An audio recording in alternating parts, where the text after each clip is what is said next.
There's been a lot in the news recently about tariffs. HSS is here to help it make sense with Dr. Sam Stone from Public Administration. Can you start by telling me what a tariff even is? A tariff is a tax on imports. Anything coming into the country, it's a tax on. What are the primary reasons that governments impose tariffs? Any tax is to produce revenue to pay for public programs and public services. In the early days of the Republic, revenue from tariffs and excise taxes on alcohol made up nearly all of federal revenues. Those were used to retire Revolutionary War debt that the federal government had assumed from the states, and also to pay for operations of the newly created U.S. Coast Guard, whose job it was to interdict smugglers who were trying to evade the tariffs in the first place. Talk us through some of the risks. The logic or rationale of a tariff is to protect domestic industries. By imposing tariffs on everything coming from an entire country, we are essentially taxing all these other things that U.S. companies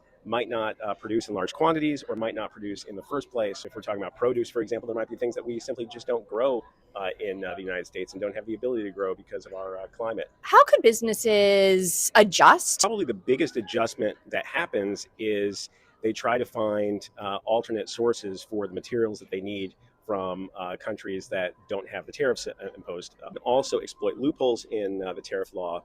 There was a famous case in the 1960s. Dealerships were importing only partially assembled trucks and vans to avoid a very high tariff on imported ones, and then just bolting on the truck beds after they arrived, turning a 25% tariff into a 4% one.